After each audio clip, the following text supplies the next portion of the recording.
So, let's talk about growth and transformation naman po. Over the years po, paano nyo po nakita ang pagbabago ni Pyro from that culture to leadership to operation po? And paano po natin masasabi na talagang nag-grow po tayo here in Pyro?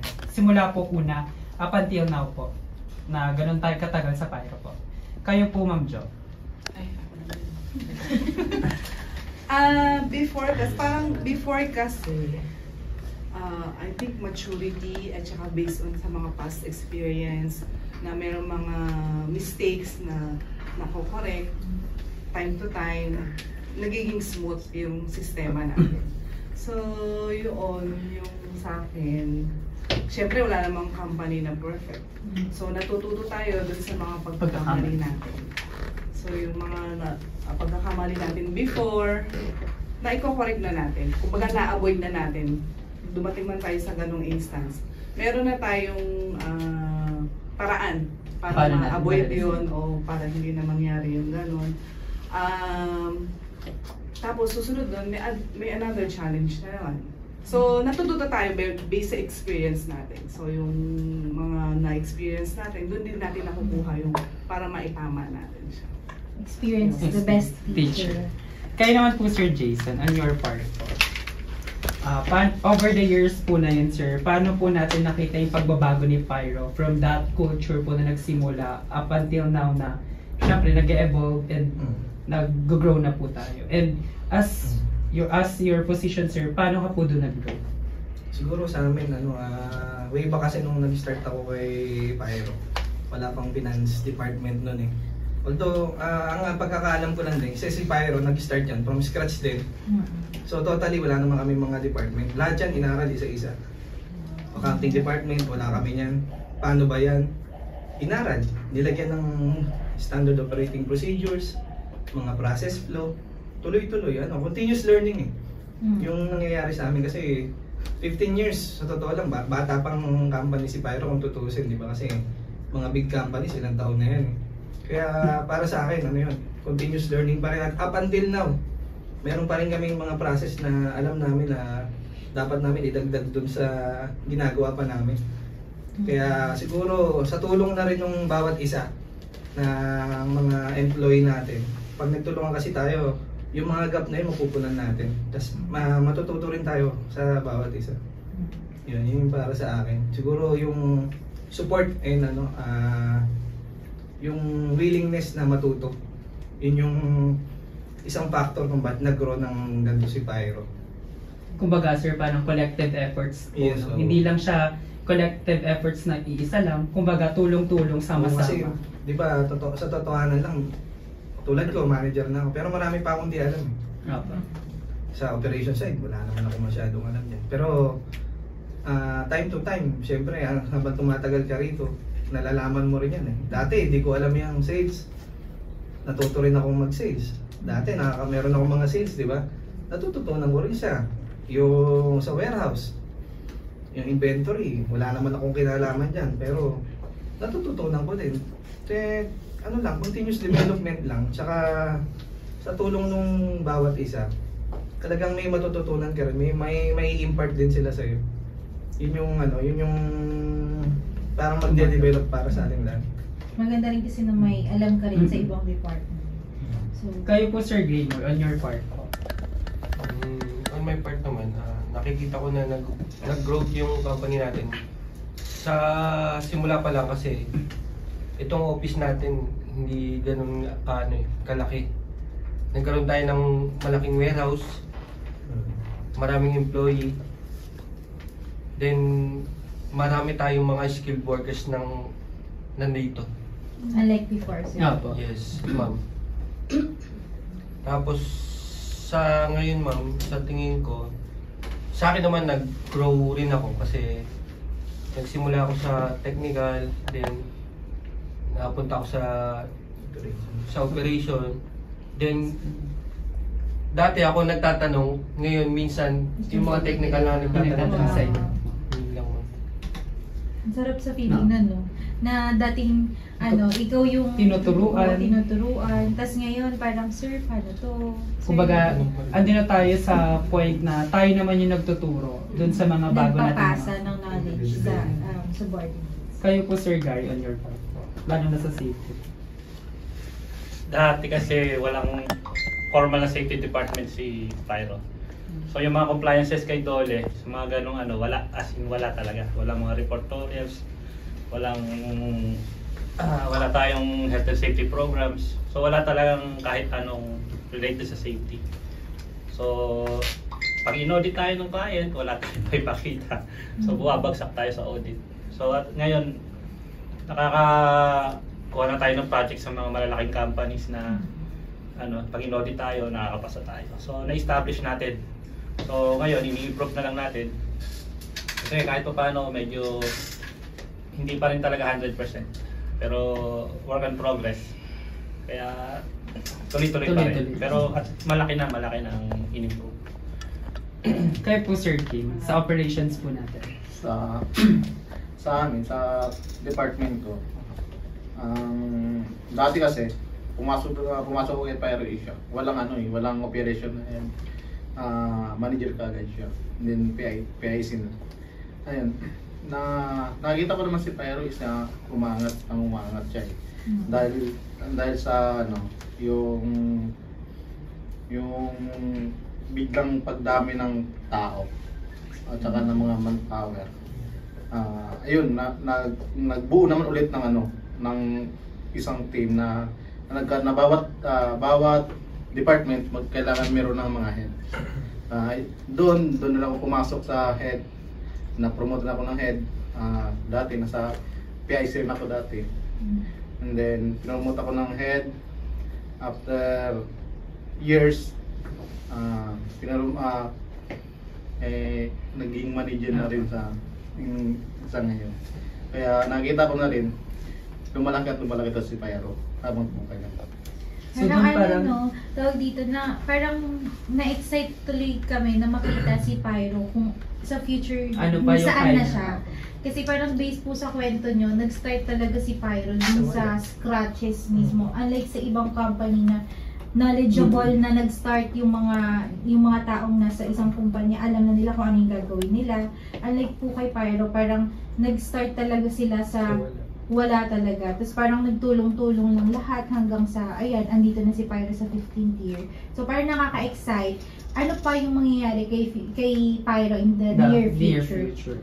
Siyempre kami, mga bago, we look forward kung ano pa yung kayang ibigay ni Pyro. Hindi lang dun sa clients niya, kundi kumbaga sa workplace or sa mga empleyado pa.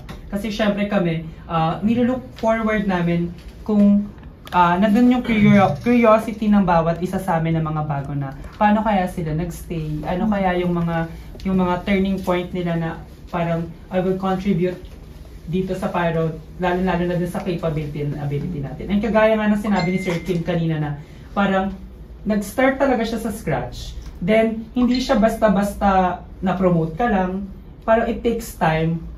Parang process by process. And yung process na yun, talagang nagbubunga and na-acknowledge ng company natin. So, yun po. If you could describe naman si Pyro in one word, paano nyo siya i-describe? It's either one word or phrases po. Start po tayo kay Sir Ben. Family. Bakit po family? Kasi, dito na meron tayong kanya-kanyang pamilya. Pero mas matagal tayo nag-i-stay dito sa company. Uuwi tayo sa bahay, tulog na yung family natin, di ba? Or patulog na. So, yun, nakikita ko na this is my second home. So, all of you is I consider as a family, di ba? So, yun yung family. Kayo po, Sir Jace. Sir Jace. Sa akin, ma'am, si Pyro, siyempre, usapang apoy, on fire. Si Pyro on fire kasi, as we all know naman, nakita nyo naman, nagsimula, sabi nga nila, scratches tayo nagsimula. Sino-sino lang ba yung mga kliyente natin? Pero, tingnan mo yung profile ngayon ng kumpanya. Sino-sino na ba yung mga kliyente natin? Hindi na basta-basta yung mga kliyente natin. So, doon pa lang, parang alam ko na si Pyro. Hindi na rin tayo basta-basta kasi pinagtitiwalaan na tayo ng malalaking kumpanya.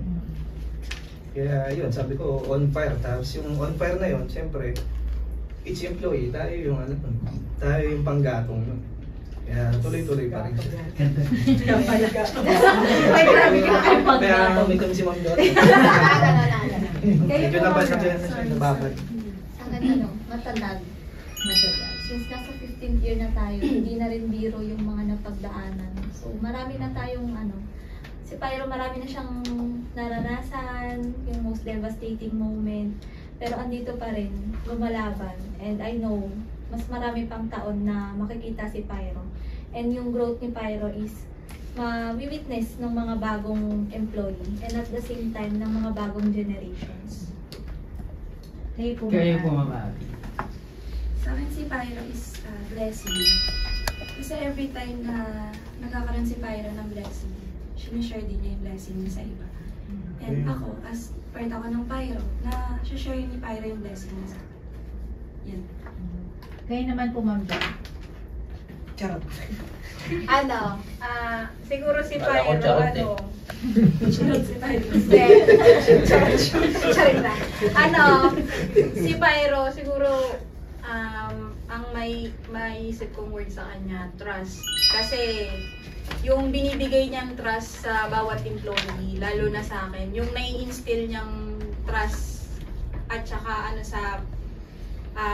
sa sarili ko, yun yung nagpapa-burn sa desire ko na magstay tsaka mag-work pa ng fully dito sa Pyro. Tsaka nag-hope na mabigay yung best na mabibigay ko pa. Yun. Kasi pagka may trust ka, syempre ibibigay mo yung best mo. Yes, Ma'am. Ma'am Jo. Para sa akin si Pyro, giver. Kasi ano ba? Ito nawala ako. Yung giver si Pyro kasi parang bibigyan ka talaga ng chance ni Pyro na mag-grow ka, ma-develop ka. Then especially din yung may pinaka-puno ng Pyro si Sir din. Bibigyan ka ng chance, paulit-ulit.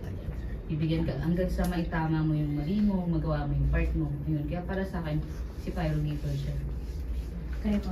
Siguro sa akin, open arms. Kasi si Pyro is lagi siya nagbibigay ng opportunity, especially dun sa mga fresh graduates talaga. So mostly yun ang hinahire ni Pyro. Hindi lang siya laging nakafocus dun sa mga may mga experience na tao or mga applicant. So yun, then after nun, dinidevelop yung mga employees na naka-hired hanggang sa madagdagan yung knowledge nila. Totoo, no? OJT friendly si Pyro. Tulad nila mga galing OJT. Tapos ngayon, tingnan mo, managers na sila. Heads na sila. So parang nakakatuwa kasi may ganitong kumpanya na ready mag-hug, ready kunin yung mga kahit na hindi pa sila, wala pa silang ganun ka-experience outside sa trabaho. Pero dahil fresh grad sila, kinukuha sila kaagad ni Pyro. Parang ang bilis magtiwala ni Pyro sa mga fresh graduates. So, kayo naman. Ma'am. Sa akin si Pyro, pillar of hope and channel of blessings. Matatag na si Pyro matatag na siya. So yung pagiging matatag niya, ini-spread niya yun. Hindi niya kinikip yun sa sarili niya, or hindi niya kinikip yun na ako lang yung aangat. Ako lang yung aangat, hindi. Dapat lahat kayo. So channel of blessings, yung mga empleyado dito, nabibless din yung family niya. Before kasi, pagka may mga outing, may mga activities, kasama yung family. Family ng mga empleyado. So, hindi lang yung mga empleyado yung nakakaramdam ng blessings ni Pyro, pati na rin yung family nila. Kaya, ang daming nagpe-pray para kay Pyro na mag-usbong pa siya kasi madami siyang natutulungan. At saka, yun nga, from the scratch siya. So, binibigyan niya talaga ng chance tulad ng mga nasa baba pa lang, binibigyan niya ng chance na, sige, ito ka. O i-spread mo yung wings mo, tutulungan ka namin, tutulungan kita, o mag-training ka, mag-exam ka ng ganito, hanggang ma-level up ka ng ma-level up. Kumaga hindi siya madamot. Hindi siya madamot sa knowledge, sa experience, hindi. Yun yung maganda kay Pyro, na talagang, hindi lang siya company, family. Talaga siya. Oo nga, no? Parang dahil galing sa scratch si Pyro, ganun din yung binibigay niya sa mga panibago. So, hindi siya madamot, sabi nga niya. Kayo naman po, sir. Siguro, resourceful. Kasi yun nga, sabi niyo, from scratch Tapos, napalago ni Pyro. So, kung hindi resourceful yung mga nagsimula, tsaka yung mga nagstay dito na, baka hindi nagtuloy si Pyro. Hindi aabot si Pyro sa 15th year and more. Yes po, kayo naman po, Sir James, on your part po. Siguro sa akin, provider din. Provider. Kasi si Pyro ipoprovide lahat ng kailangan ng tao niya para mag-grow. Andiyan yung training, seminar. So, lahat ng kailangan mo para lang matuto ka or bibigay talaga ni Pyro. Kasi parang, kumbaga sila, sir, mga galing din sila sa maliliit na posisyon. Parang kung hindi dahil doon, hindi rin sila makakarating sa ganitong posisyon. Sa positions na meron sila. Kaya po, Sir Graymore. Sir Graymore. Bakit, sir, natatawa ka? Sir Graymore, yung iwas sa last na siya. Parang hindi siya kumisan. Siguro, initiative. In what way, sir? Initiative si Pyro? Gumawa siya ng paraan nga para mapalago yung company. Siya na mismo nagporsige sa sarili niya na nagkusa sa sarili niya na kailangan mag-grow kasama yung mga tao. Yun lang. Kayo po, Sir John, on your part po. Siguro sa akin, one word, quality. Kasi hindi naman tayo aabot ng 15 years or hindi naman tayo tatangkilikin ng iba't ibang malalaking companies din kung hindi quality yung binibigay natin na services. Sir Christian, opportunity.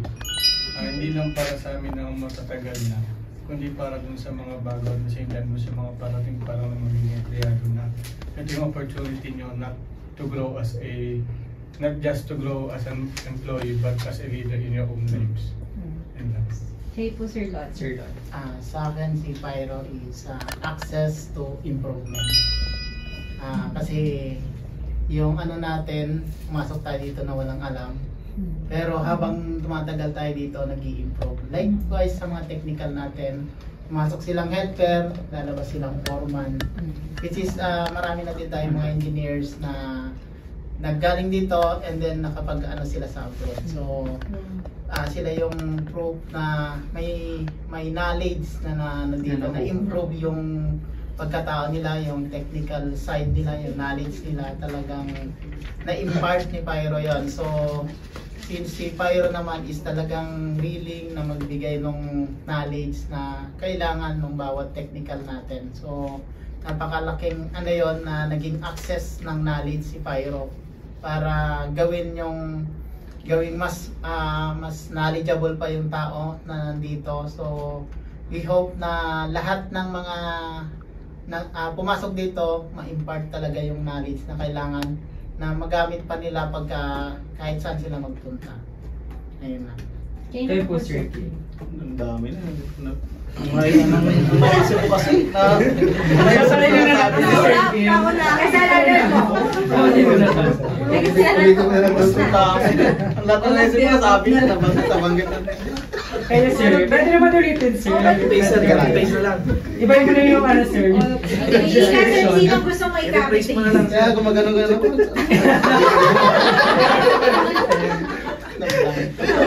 Ano mo sabihin mo dito? Nasabi na. All of the above na lang ako. Bali, ayun. Yung sa akin lang din is si Pyro is family. Part of family. Ayun, nung pumasok ako kay Pyro, masyadong malambot kasi yung loob ko kay Pyro Asia. So, si Pyro Asia is napamana rin sa akin. Pumasok ako kay Pyro Asia na wala rin akong alam. And then, hanggang sa katagalan, natuto rin ako sa mga binibigay na task sa akin. So, lahat naman din yun, galing kay Pyro Asia, yung natutunan ko. Thank you, Sir Guy. Bibis ka na. Parang kinakabahan si Sir Chama. Sir Chama. Sir Chama, dapat pagkatay mo. Si Jolly ka last. Ano ka? Kaya pala yung kamaulit. Sir, i-relate mo na lang sa position. Safe ka. Pyro is safe. For the majority of employees talaga, si Pyro as siya talagang mentor. Majority dyan kasi sa pumasok kay Pyro is talagang walang sabihin na natin walang experience, wala pang nalalaman tungkol sa trabaho na to, sa na to. So yung karamihan dito na establish yung let's say career nila sa buhay. So yung mga dating helper, so na sila ngayon. So maganda siyang mentor kasi natututo ka ng at your own pace na hindi ka masyadong pressured na unlike sa ibang company talagang hindi ka maka-perform sa sinet nilang standard, papalitan ka na lang. So si Pyro hindi. Mag-ano sila na ma-develop ka at your own pace.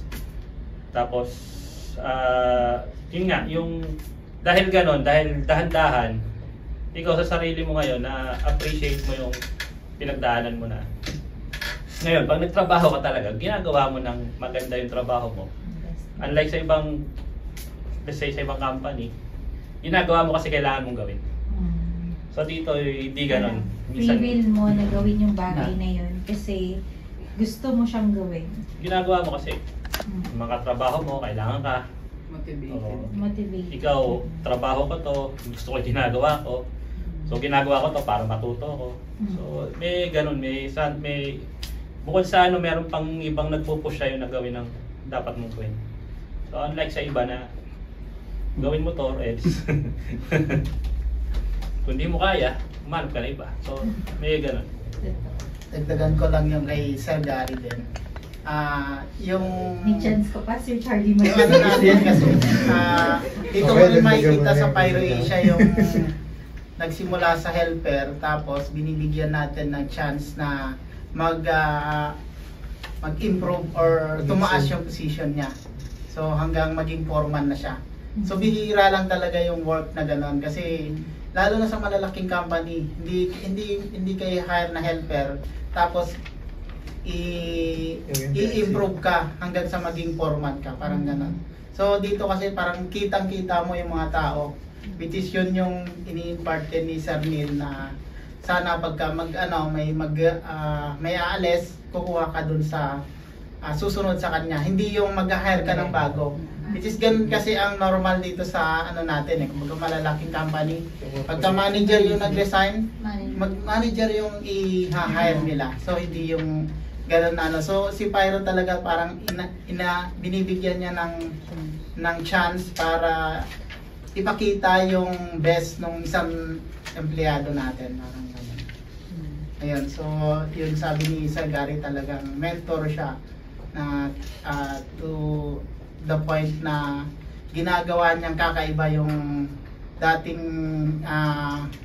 kung sino man yung na-hire, parang siya mismo yung nagbi-build para maging ganito yung position niya. Parang ayun lang. Kayo po, Sir Charlie. Nakapag-isip natin ni Sir Charlie. Ako na?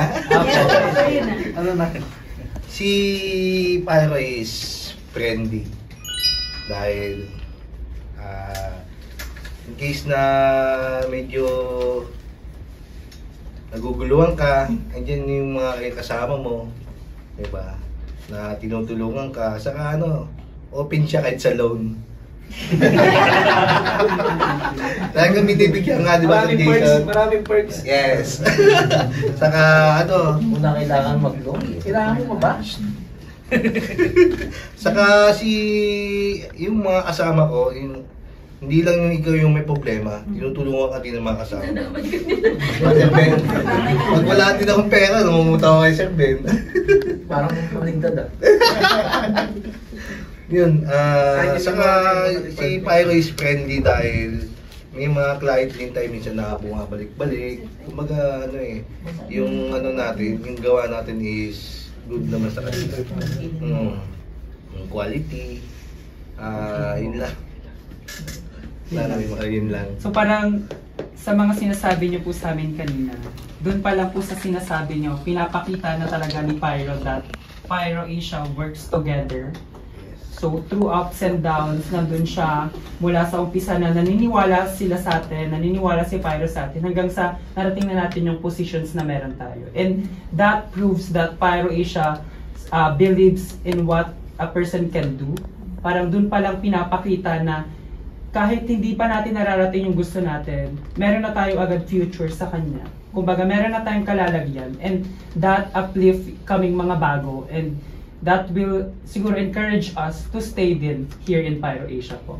So if you could contribute more about Pyro Asia, what would it be po? Kayo po, Sir Jason. Ako siguro, sabihin ko muna ano yung mga na-contribute namin. No? Siguro, una, yun nga sabi ni Sir Chan, meron tayo dito, nagkaroon tayo dati ng loan, which is tulong na rin para doon sa mga employee natin na nangangailangan.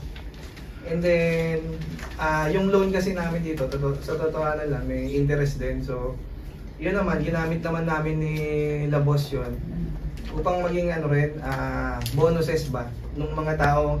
Kasi hindi naman lingid sa kaalaman siguro nung iba rito. Sa mga sales natin kasi may commission eh. So, yung ibang normal nating empleyado, wala nun. So, gumawa kami ng paraan nila, Sir Neil, para yung lahat tayo magkaroon. So, doon nga pumapasok yung sa loan, yung sa pagko-consignment natin, kung may mabenta man tayo mga scrap materials. So, all in all, lahat masaya tayo kasi syempre, ultimo office staff, gagawa natin ng paraan, magkaroon lang sila ng bonuses. Bukod pa to sa yung 13 month na sinasabi. So, yun. Tapos, siguro ang mako-contribute ko pa sa Pyro is palaguin pa yung ganong mga project. At saka, marami pa tayong mag-materialize ng mga ganong project kasi meron din kaming mga wino-workout tulad nung sa, medyo natigil na kasi yung nakaraan namin, yung Pyro Asia Cares namin. Meron kami nun eh. Yun yung nag-outreach program kami para si Pyro makita rin na hindi na kami basta trabaho. Tumutulong din kami sa tao, parang philanthropist ba, di ba? Kasi ang sarap sa pakiramdam ng mga ganong project na bukod sa nagiging dito, parang banding and outreach mga tao rito na makakapagsama-sama kami, at the same time nakakatulong kami sa iba. Kayo po, Ma'am John. Sa akin siguro, support. Hanggat kaya namin i-support si Pyro, isusupport namin siya. Lahat ng kaya namin i-improve pa sa department, gagawin namin. And then, lahat ng makakapagpabilis pa sa lahat ng process namin. So, i-implement pa rin namin siya. Lahat pa ng kaya naming aralin is aaralin namin. So, yun. Kayo po, Ma'am John. On your part. Lalo akong magagalit. Hindi, kasi yun nga, ang tag neto. Katulad nga sinabi nila, lagi akong galit. Hindi ka na magagalit? Hindi. Lalo pa akong magagalit. Hindi dahil gusto kong magalit. Kundi gusto kong i-instill sa mga tao na work tayo. Pag nandito tayo sa field natin, pag nasa work tayo, mag-work tayo.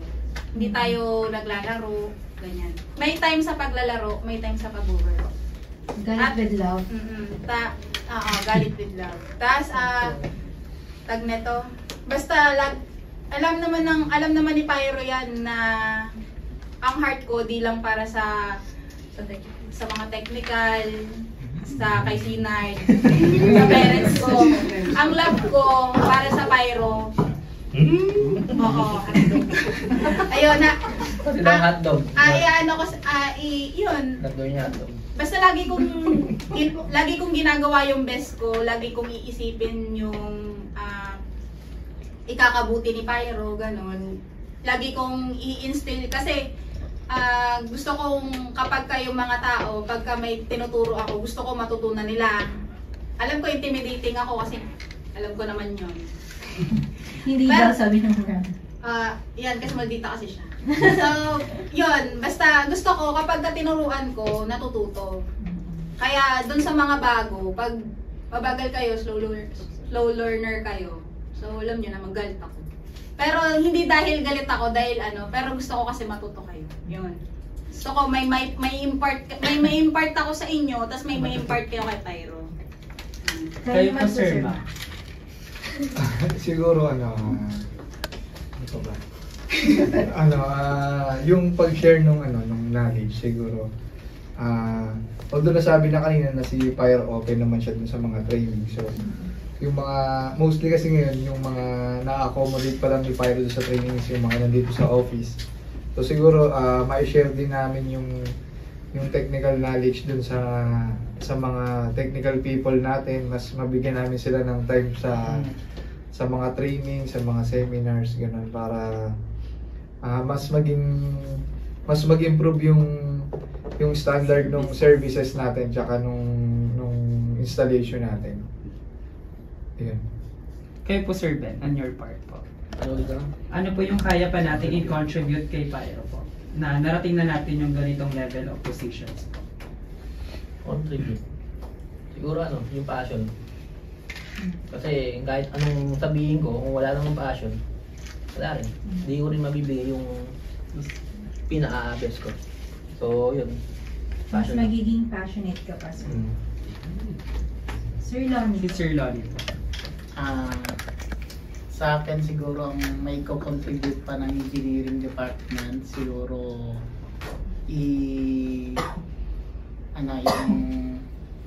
i-improve pa yung processes saka yung natin, alam naman natin na sa ngayon work out natin yung ng Pyro sa ISO. So kinogol natin na sana may standardized din yung mga kailangan nating mga paper, mga kailangan nating i-compile para sa ganon is maisama din si Pyro sa mga company na malalaki na kailangan talaga yung ISO. So isang din kasi yan na para mas tumaas yung level nung natin. So to contribute, ang kailangan natin i-work out pa talaga yung mga paperworks, mga kailangan i-improve na personnel. So yun nga sabi ni Sir Mac, talagang matagal ng goal yan na i-implement yung training with the technicals natin. So we hope na mas marami pa kaming magagawang training and ma-support din kami ni Pyro Asia para sa ganon is tuloy-tuloy. So yun naman talaga, lahat naman tayo gusto ng improvement, which is sana manggagaling sa atin at tulong-tulong tayo para ma-implement yon. Kasi kung hindi natin ma-encourage yung sarili natin, paano natin ma-encourage yung ibang tao? Ayan. So kayo po, Sir Kim, on your part. Sa department ko, sa operation, makakontribute namin sa kay Pyro Asia siguro yung quality ng trabaho. Kaya yung itong nakakalimutan ko yung mga installation na na kailangan pa i-improve. Ayun siya. Usually sa ngayon hindi pa naman talaga na sa standard na sinusunod natin. So meron pa rin talaga kulang yung mga tao namin sa mga installation. So yun ang kailangan namin, improvement din, and then training, more training din sa mga technicals namin para matulungan. Kasi nagbabago-bago naman yung learning at saka nagbabago-bago ang technology. Yes. Kasi as part ang ang system na pinoprovide natin is more of technology. So nagbabago ang technology, so mas marami pa tayong need na learnings and trainings na in the near future. Kayo naman, Ma'am Rona, ano pa po yung mai-contribute po natin kay Pyro? Lalo-lalo na po, Ma'am, na knowing na yung sales natin is karamihan sa kanila is bago po. Yung goal naman natin sa department natin, lalo na sa sales aspect, sa sales team, yung makapag-train ng mga kayo bilang mga bagong sales, na ma-train ko kayo ng gusto.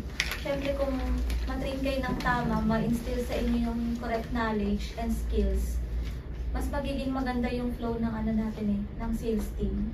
So mas magiging mas capable kayo to handle projects and makapag-acquire ng mga projects, mga bagong projects. And syempre kung magiging kayo, knowledgeable na kayo dun sa products and systems natin, mas magiging beneficial siya sa company since tayo yung parang kumbaga magda-drive ng income sa company. So kung wala tayong mapapasok na sales, hindi din aandar yung operations natin. So most important yun talaga yung ginagol ko, lalo na ngayong taon, na ma-train kayo ng maayos. Then sa marketing naman, as we all know, ang marketing, dati mag-isa lang talaga ako sa team. So nakakatuwa lang din kasi nagkaroon ako ng isang staff, binigyan ako ng mga equipments, tapos ngayon 3 na, then naging 4. So ang ginagol ko naman ngayon is ito, magtuloy-tuloy yung mga gantong activity ng podcast and makapag-establish ng magandang branding and image si Pyro sa community as a fire protection company. Though, pa siya kailangan pa niya ng mas magkaroon ng impact dun sa mga tao. Yun yung gusto mong ma-goal as part ng marketing. Na pag sinabing Pyro Asia, pag sinabing fire protection, si Pyro Asia agad yung maiisip nila. In a way na si Pyro ay maayos magtrabaho, subok na fire protection contractor, katiwa-tiwala. Yun yung gusto kong brand impact na marinig ko dun sa mga customers, future clients. Ayun.